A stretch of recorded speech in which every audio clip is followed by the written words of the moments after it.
Everyone, welcome back to my channel. आज हम लोग बात करेंगे गुरु चंडाल योग के बारे में।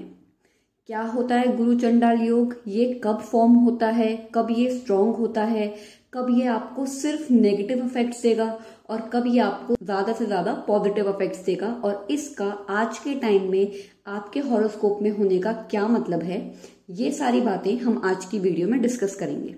तो सबसे पहले होता क्या है गुरु चंडाल योग।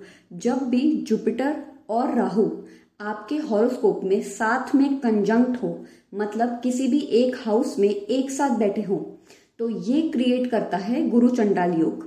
अब ये योग कितना स्ट्रॉन्ग है, सपोज अगर इन दोनों प्लैनेट्स की डिग्री के बीच में सिर्फ 10 to 13 या 10 to 12 डिग्रीज का डिफरेंस है, तो ये जो फॉर्मेशन है गुरु चंडाल योग की, ये काफी स्ट्रॉन्ग फॉर्मेशन है और इसके सबसे ज्यादा इफेक्ट्स होते हैं।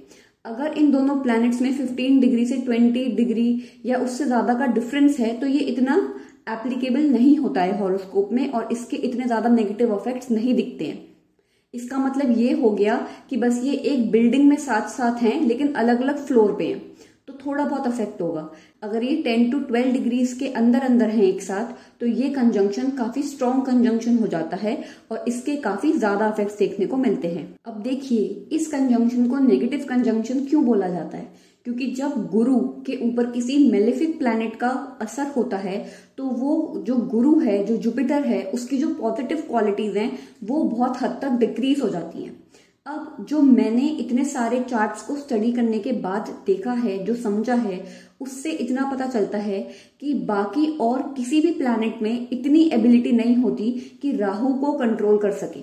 राहु को कंट्रोल सिर्फ जुपिटर कर सकता है। इस केस में अगर राहु किसी और प्लैनेट के साथ बैठा होता, स्पेशली अगर सन या मून के साथ भी बैठा होता, तो वो उसके ऊपर एक ग्रहण लगा देता है एक स्पेसिफिक एज तक। लेकिन सिर्फ जुपिटर एक ऐसा प्लैनेट है जो अगर पॉजिटिव भी नहीं देता है, तो वो राहु को ज्यादा नेगेटिव होने भी नहीं देता है।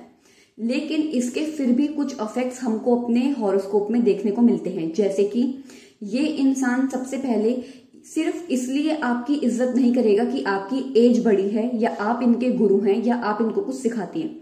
ये आपकी रिस्पेक्ट तब करेंगे जब इनको लगेगा कि हाँ, आप लोगों से इनको कुछ फायदा होने वाला है। आप लोगों के अंदर जो इंटेलिजेंस है वो इन लोगों के अंदर नहीं है।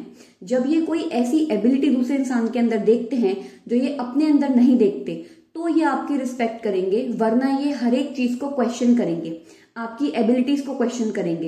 एकदम से अगर आप इनको कहेंगे कि ये तुम्हारे बड़े हैं, इनकी इज्जत करो, तो ये इनके लिए वो कॉन्सेप्ट बहुत डिफिकल्ट हो जाएगा समझने के लिए, क्योंकि इनको किसी की रिस्पेक्ट करने के लिए उसका जेंडर, एज और ये सब नहीं देखते हैं, ये उसकी विजडम देखते हैं, उस इंसान के अंदर नॉलेज कितनी है ये चेक करते हैं। और ये बहुत ज्यादा क्वेश्चंस करते हैं। कुछ बच्चे होते हैं जो बचपन में क्वेश्चंस करते हैं और कुछ बच्चे होते हैं जो अपने मम्मी पापा को क्वेश्चंस कर करके तंग कर देते हैं। ये उस कैटेगरी के लोग होते हैं। ये जब तक किसी भी चीज को पूरी तरह से नहीं समझ लेते, ये उस चीज के ऊपर क्वेश्चंस करते रहेंगे और उस चीज को तब तक डिले करते रहेंगे जब तक उस चीज के ऊपर इनको भरोसा ना हो जाए। दूसरी बात, अगर हम सिर्फ नेगेटिविटी देखेंगे इस योग की, तो आप इस योग का ट्रू मतलब समझ नहीं पाएंगे।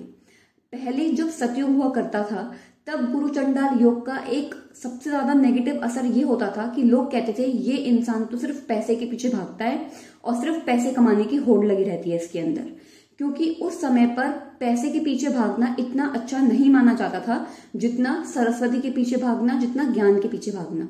लेकिन अगर हम आज के टाइम में ये योग किसी के हॉरोस्कोप में देखते हैं, तो सबसे पहली बात ये है, वो इंसान पैसे कमाने के लिए किसी भी हद तक जा सकता है।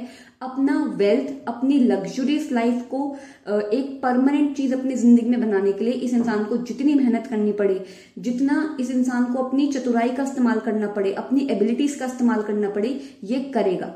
इसीलिए आज के टाइम पे ये योग उतना नेगेटिव नहीं है जितना नेगेटिव इसको हम पहले के टाइम पे माना करते थे। अगर ये योग इतना ही नेगेटिव होता, तो माइकल जैक्सन के हॉरोस्कोप में भी ये योग है और उनके साथ सिर्फ बुरा बुरा तो नहीं हुआ है। उन्होंने वर्ल्ड वाइड फेम कमाया है, उन्होंने इतना पैसा कमाया है, इतनी नॉलेज कमाई है अपनी फील्ड में। तो ये योग सिर्फ नेगेटिविटी नहीं देता है। माइकल जैक्सन का उदाहरण आप लोगों के सामने है। आज के टाइम में इस योग के होने का मतलब है, ये इंसान भेड़ चाल में चलना पसंद नहीं करता है। मतलब ये अलग रास्ता निकालने की कोशिश करेगा। अगर 10 लोगों को आपने सेम क्वेश्चन दिया है, उन 10 लोगों ने उस सेम तरीके से आंसर किया है, तो ये इंसान एक लौता होगा जो उसको कुछ और तरीके से आपको एक्सप्लेन करने की कोशिश करेगा, एकदम अनऑर्थोडॉक्स तरीके से उस चीज को टैकल करने की कोशिश करेगा। अगर 10 लोग उसकी सोसाइटी में इंजीनियरिंग ही कर रहे हैं तो वो कुछ और करने की कोशिश करेगा।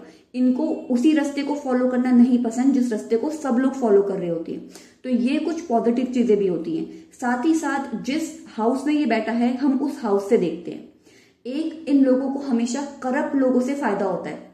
जैसे कि अगर इनके कम्युनिटी में, इनके सोसाइटी में कुछ ऐसे लोगों के बारे में इनको पता चला है कि वो बहुत करप्ट है और वो सिफारिश से काम कर देते हैं, पैसे लेके काम कर देते हैं, तो ये उससे अपने लिए हेल्प मांगने में पीछे नहीं हटेंगे। और दूसरी बात, वो सामने वाला बंदा इनको जरूर हेल्प करेगा।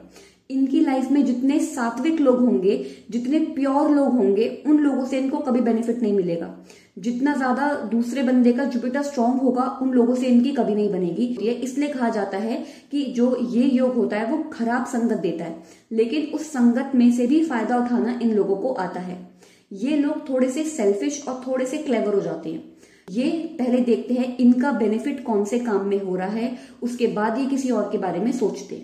एक और बात, इन लोगों को astrology, occult knowledge, hidden knowledge, जो बातें रहस्यमयी हैं, जिनके बारे में ज्यादा लोग नहीं जानते हैं, तांत्रिक चीजें, इन चीजों का बहुत शौक होता है और इस चीज की इन लोगों को बहुत नॉलेज होती है। इनको पसंद होता है ऐसी चीजों के बारे में पढ़ना, ऐसी चीजों का यूज करके देखना, क्योंकि ये इतनी जल्दी डरते नहीं है। डर की चीज इनके अंदर बहुत कम होती है, फियर फैक्टर बहुत कम होता है, तो रिस्क लेने की कैपेसिटी बहुत होती है, इसलिए ये लोग बिजनेस में बहुत अच्छा कर सकते हैं।